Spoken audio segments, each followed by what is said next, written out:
अऊज़ु बिका मिन हमज़ातिश शयातीन बिस्मिल्लाहिर्रहमानिर्रहीम फ़अल्हमहा तक़वाहा व फ़जूरहा।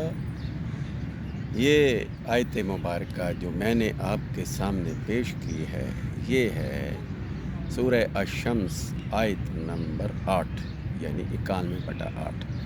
इसका मुख्तसर तर्जमा ये है कि हमने इंसान को दोनों चीज़ें फराहम कर दी हैं, यानी तक़वा और फजूर। अब इंसान का अपना काम है कि वो इन दोनों चीज़ों को किस को इस्तेमाल में लाता है, और इससे ज़रे ज़रे का हिसाब होगा, क्योंकि इसको दोनों रास्ते यानी नजदैन बता दिए गए हैं। और कुरान मजीद की एक और आयत में कह दिया गया कि इम्मा शाकिरन व इम्मा कफूरा, शुक्र करो या कुफर करो, ये दोनों हालतें तुम्हारे अंदर मौजूद हैं। जिस तरह सूरह अश-शम्स में बताया, इसी तरह एक और सूरत में कहा कि ये जो सारी चीज़ें हैं ये एक दूसरे की ज़िद हैं। यानी जिस तरह तक़वा और फजूर एक दूसरे की ज़िद है, इसी तरह शुक्र और कुफर भी एक दूसरे की ज़िद हैं। तो अरशद कुरानी का ये यूट्यूब चैनल जो हमने खोला था, इसका मकसद भी फ़ी सबीलिल्लाह बुनियादों पर है कि घर घर ये पैगाम पहुंचाना है, और इस पैगाम को लेकर आपने दूसरों तक इसको पहुंचाना है। यही है सबसे बड़ा तक़वा, और इसको सब्सक्राइब भी करें और दूसरों तक पहुंचाएं। इसका मकसद ये हैं कि हम चाहते हैं कि हर इंसान कम अज़ कम एक दफ़ा अपनी मादरी ज़ुबान में कुरान मजीद को तर्जुमे से ज़रूर पढ़े और इसको दूसरों तक पहुँचाए। ये हमारा दीनी फ़रीज़ा है, यानी हमारे फ़राइज़ में शामिल है कि हम तक़वा इख्तियार करते हैं या फजूर, शुक्र करते हैं या कुफर।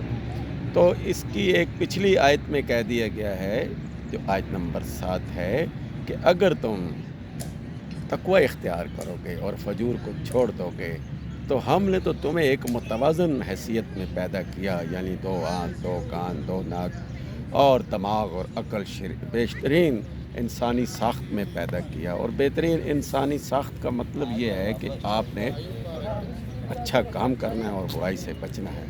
यानी आपके अंदर दोनों चीज़ें मौजूद हैं, बुराई भी और अच्छाई भी।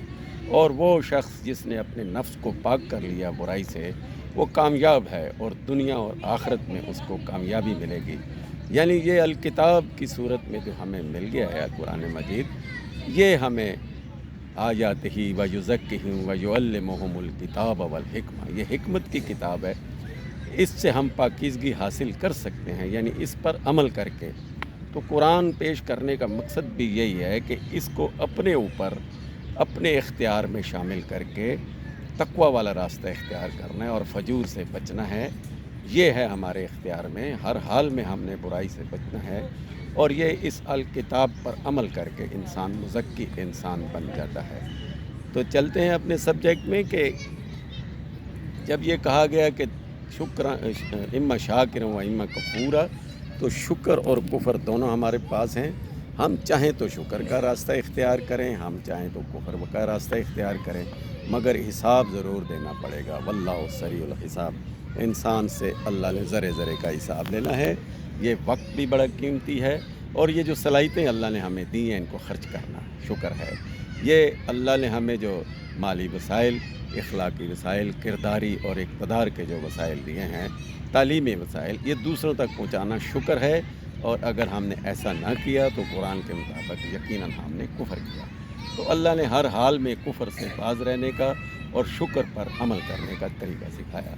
अब आते हैं कि इसी आयत के आगे कहा कि जिन कौमों ने इस पर अमल ना किया और अल्लाह की इस किताब अल किताब को छोड़ दिया, उनमें सालेह अलैहिस्सलाम की भी एक कौम थी जिन्होंने अपने नबी का हुक्म ना माना और अल किताब पर अमल न किया और कुफर में मुब्तला हो गए, और उनको एक ऐसे अज़ाब ने आ पकड़ा कि वो हमेशा हमेशा अज़ाब में मुब्तला रहेंगे।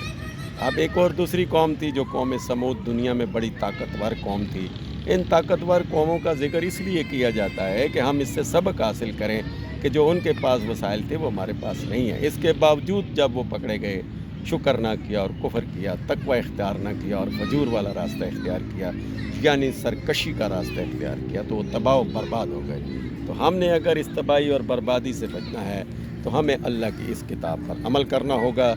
और यही वो किताब है अल किताब, अलिफ लाम मीम से लेकर والناس تک، یہ وہ کتاب ہے جس پر عمل کر کے ہم مزکی انسان بن سکتے ہیں۔ اپنا خیال رکھیے گا۔ السلام علیکم۔